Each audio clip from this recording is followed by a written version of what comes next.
అందరికీ నమస్కారం. పవన్ కళ్యాణ్‌కి విషాదం, ఆమెకు అనుమత. ఈ విషయాలను తెలుసుకుంది వీడియో మీరు కంప్లీట్‌గా చూడండి. అప్పుడే మీకు కంప్లీట్ ఇన్ఫర్మేషన్ ఏంటో అర్థమవుతుంది. అదేవిధంగా చాలామంది వీడియో చూస్తున్నారు కానీ సబ్స్క్రైబ్ చేసుకోవడం మాత్రం మర్చిపోతున్నారు.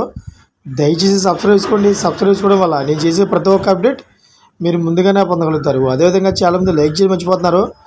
దయచేసి లైక్ చేయండి. లైక్ చేయడం వల్ల ఈ ఇన్ఫర్మేషన్ మనం చాలామందికి రీచ్ అవ్వని అవుతాం. ఇంకా లేట్ చేయకుండా వీడియోకి వెళ్ళిపోదాం. ఫ్రెండ్స్, హెచ్ఎల్ నియోజకవర్గ జనసేన నాయకురాలు క్రాంతిశ్రీ అనారోగ్యంతో శనివారం మృతి చెందారు. అయితే అనారోగ్యంతో గొలివి ఆసుపత్రిలో చేరి ఆమె నేటి ఉదయం తుదిశ్వాస విడిచారు. కాగా ఈమె హెచ్ఎల్ నియోజకవర్గంలోని అన్ని గ్రామాలకు ఆర్థిక సహాయాలు, అదేవిధంగా సేవా కార్యక్రమాలు, అభివృద్ధి సేవా కార్యక్రమాలు చేశారు. పార్థిదేవాన్ని సందర్శనం 9 తర్వాత స్వగృహానికి తెస్తారని తెలిపారు.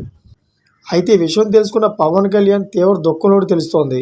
ఎందుకంటే ఈవిడ జనసేన తరపున చాలా సేవాక్రమాలు చేస్తూ జనసేన పార్టీకి అయితే మద్దతు ఇస్తూ ఓట్లు పడే విధంగా చేసింది. ఇటువంటి మహిళా నాయకురాలు చనిపోవడంతో పవన్ కళ్యాణ్ తీవ్ర విషాదంలోకి తెలుస్తోంది. చూసిన ఫ్రెండ్స్, లేటెస్ట్ అప్డేట్స్ కోసం ఛానల్ సబ్స్క్రైబ్ చేసుకోండి, గంట బెల్ ఆన్లో పెట్టుకోండి. నేను చేసే ప్రతి ఒక్క అప్డేట్ మీరు ముందుగానే పొందగలుగుతారు.